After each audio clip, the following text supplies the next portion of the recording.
Hi, welcome to my channel, Untethered for Life. Should I buy into this cryptocurrency craze? Well, that's what this video is all about. Now, I've been in a technical field in one form or another my entire life, but I've barely scratched the surface of cryptocurrency, blockchain, DAOs, DeFi, NFTs. Now, if some of this sounds like gibberish to you, don't worry, some of it was gibberish to me too. That's why I decided to attend EthDenver 2023 at the National Western Complex, the largest cryptocurrency conference in the world. Now, after I share my verdict, I'd love to hear your opinion in the comments. As soon as we registered, we were inundated with QR codes and digital wallets and free BIDL tokens that you can use to get food and swag throughout the event. So let's see what happens. It's going to be interesting. So I really have to give the organizers props for the way they organized this introduction, because in order to utilize some of the free services at this event, you needed to have BIDL tokens, and you're given so many BIDL tokens when you register to attend. But in order to get your BIDL tokens, you need a digital wallet. Well, a digital wallet is usually what you need to store cryptocurrency or NFTs. So for those that are uninitiated, it's like an immediate crash course to here's how you get a wallet, and here's how you store cryptocurrency and other intangible goods in your digital wallet. Now, using the BIDL tokens, that's another story. Wait until you see us trying to use them at the first ever cryptocurrency vending machine.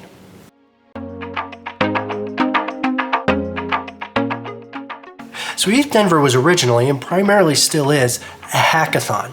Programmers would come from around the world to pick up projects from various organizations.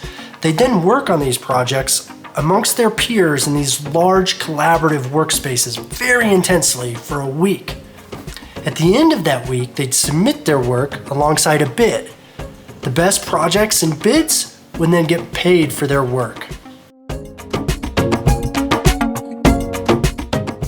This creates a hustling programming environment and a great networking environment for programmers that would have never talked to each other to potentially work together to accomplish some of these projects. So as you can see here, these workspaces were massive. Cables hanging from the ceiling providing power throughout, surge protectors, cables, and adapters everywhere. Some of these workspaces were even open 24 hours a day. In this space, you can even build prototype circuits for the projects that you're working on.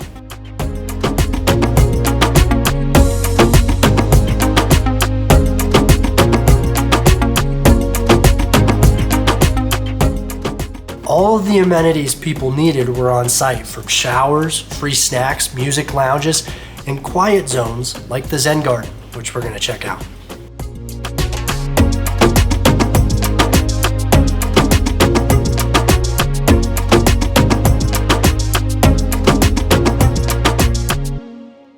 This essentially allows everyone to stay on site and work together for as long as possible for the time that they're here. Now, most of the programming in the hackathon occurs in the first week. The second week is when a lot of the work that was done is showcased, and it is also an opportunity for the various companies in the space to demonstrate the products and services that they offer and to educate people like me about what cryptocurrency is, what Web3 is, DeFi, NFTs, and all of that. So yeah, if you want to introduce yourself, tell us a little bit about your project here. Yeah, I'm Michael, MKX. This is my project. It's Tollan Worlds. Been here 5 minutes, I'm playing games already. This can't be too bad.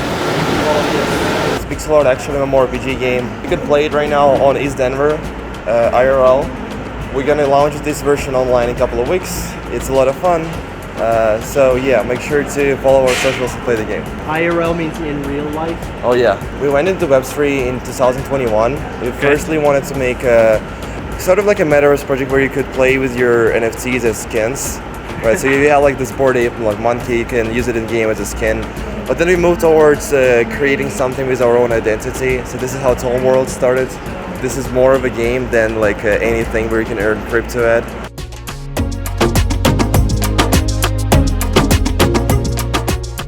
So before we talk to the next vendor, I'd like to talk about an important component of the blockchain and cryptocurrency world, which is DAOs, decentralized autonomous organizations. Ideally, all of the people in that organization are owners, and their level of ownership is represented by tokens. You can join the organization by buying tokens. Then as you do work for the organization, you acquire more tokens. Now, depending on how many tokens you have, you acquire voting rights for how that organization operates. There's no bosses, there's no hierarchical structure. You can contribute at whatever level you like, and you will receive more tokens the more you contribute or the more you buy. Now, the benefit to this is when the organization starts to do great things in the world and offer services to the world, those tokens become more valuable, and then you can sell them later. Similar to stocks, kind of. So let's go ahead and talk to the Metis Dao Foundation and see what they're doing in the space. I saw the name and I saw the tagline, and I was curious. Well, what does that mean? What's your mission?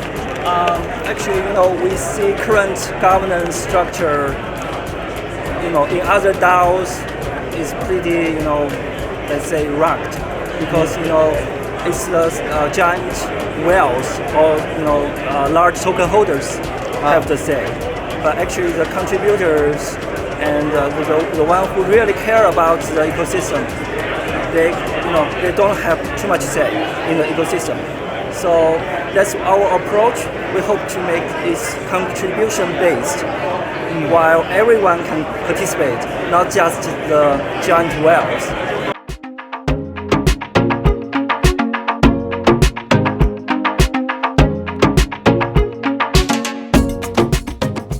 Cool, so people like me who need the sticker that says zero knowledge. Yes. That's you be my guide to teach me what I'm doing. That is correct. So in a very easy way, what the heck is the difference between Web 2 and Web 3 and what someone would think Web is? The thing that everybody says is it's decentralized, right? So everybody owns their own data, or that's the end goal for us. It's not necessarily the way it works right now. Basically, everything's kind of being held together right now with servers that are controlled by entities that may or may not have your best interest at heart. And this way, decentralized is it doesn't own one platform, doesn't control everything.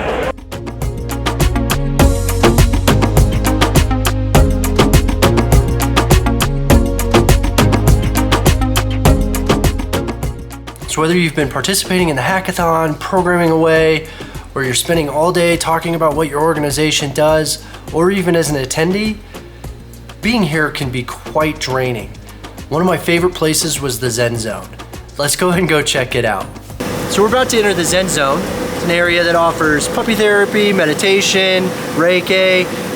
We're gonna go see how it is. It's actually kind of neat. It's this weird cross of areas where there's developers, areas where there's art, and now we have this area where you can relax and zen out. So let's go check it out.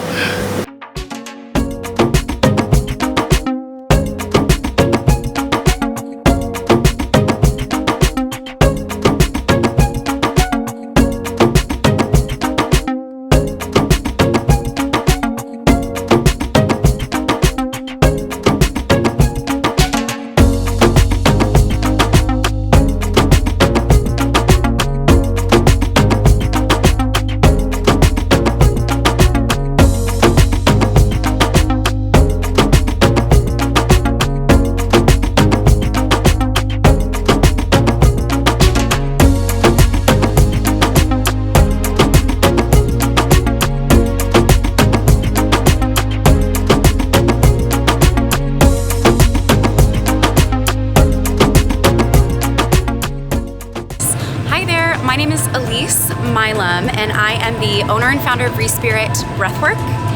So I guide conscious breathwork sessions, one-on-one or in a group format, where I drop people into a meditative state. So it's a really good way to kind of hack the system.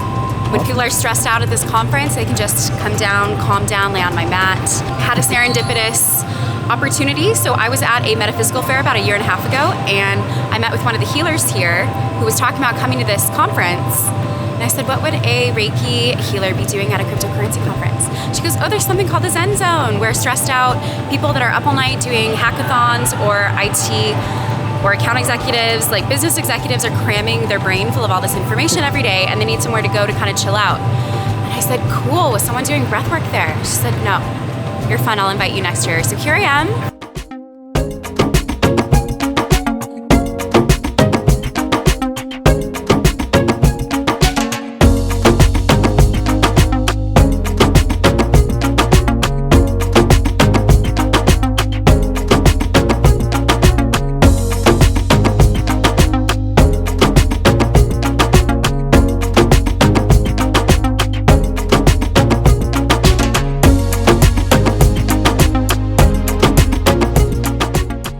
So speaking of integration, they did have the world's first cryptocurrency vending machine at EthDenver. We wanted to go ahead and give it a shot. Here's our comedic attempt. Quickly walk you through it? Sure. Yeah, I'd be Click on which one do you want? Okay, so we're That gonna do liquid one, death. pay. And Okay. then you want to do which? Free, NFT free. And then go Now for that. scan. Okay, all right. It's not digging that. It's What is it doing? crazy. I don't know what it's doing. My phone's vibrating pretty good now. That's not natural behavior.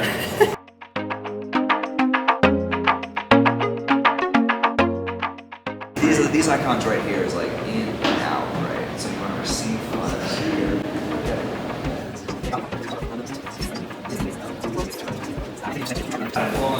I hit pay, and then I go with NFT free.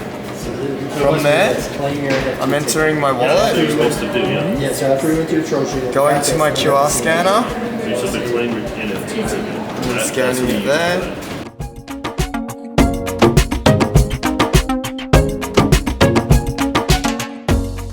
And there's a free drink. So while we couldn't easily figure out how to use the vending machine, we did get a chance to sit down with some folks to just get a raw opinion on what they thought of the cryptocurrency world. Heard about blockchain, the decentralized nature of like running a program, community-driven trust versus trusted institutions. I like the autonomy and it's that it gives people business. Plus, with DeFi, it's also really interesting because people have opportunities that they've never had before. A little slow. I just want to point out this 1980s machine at a crypto conference. You want a digital receipt? So not only did they have the Zen Zone, but they also had a wide variety of areas and spaces where you could just hang out and have fun.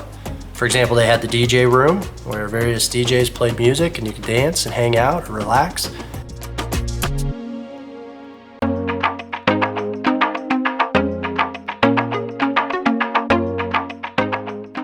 They had a traditional Japanese arcade, which the games were actually in Japanese, which was kind of cool.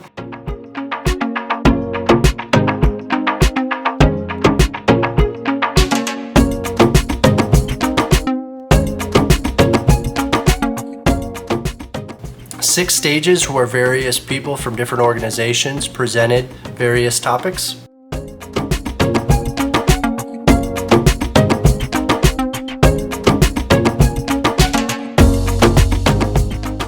A space where they were doing live podcasts, which you can observe.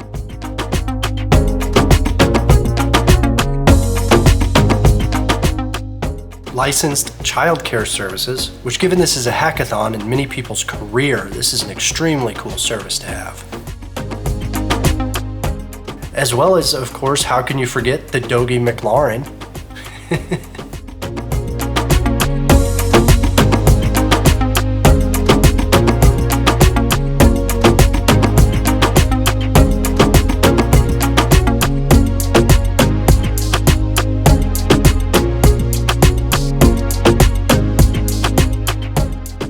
So a little bit ago, I did a video about the Rhino Art District in Denver, Colorado. By the way, if you love art, you should totally check out that video. While I was there, I came across an artist, A.L. Grimes, who does a significant amount of work that's only available to be purchased as an NFT. An NFT is a non-fungible token. It's essentially like a digital certificate or a proof of purchase. Similar to how you would get a certificate of authenticity if you bought a piece of fine art. Now, there were tons of pieces of art available for sale. Let's go ahead and check some of those out now.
So as we went throughout the event, I started to notice a couple themes. One of those themes was everything is decentralized. DAOs, decentralized autonomous organizations. DeFi, which stands for decentralized finance. Web3, a decentralized internet. Now this is really appealing because in the way our economy works now, there's typically very large organizations that steer the ship of the world. And the folks in that world don't have a lot of influence or impact to change that ship's direction. Whereas in a decentralized world, we all have a say, we all have an input. Now that's all great and a lovely idea, but the integration has some holes and I'm not quite sold yet. Another theme I'm noticing is transparency. So the idea with the blockchain and NFTs, which we'll get to in a little bit, is that all of this is recorded in a secure and transparent way so that there's no question what happened when a transaction occurs between one person or entity and another person or entity. Which of course, as we have seen in recent history with things like Enron or the housing crash, that lack of transparency has caused some severe problems in our world. And the third observation was a strong sense of community. It was clear the people here were very nice and welcoming to newcomers like myself, and they were also very passionate, energetic, intelligent people that really cared about the world as a whole. So all in all, I think decentralized systems, cryptocurrency and blockchains can have a significant positive impact on communities and people around the world. However, I do believe there's still a lot of risk, there's still a lot of technical problems that need to be worked out, and it'd be important for you to do your research before jumping into this world. With that, I also believe that the same regulations and protections that people have in our world currently aren't quite as well formed or realized in this culture.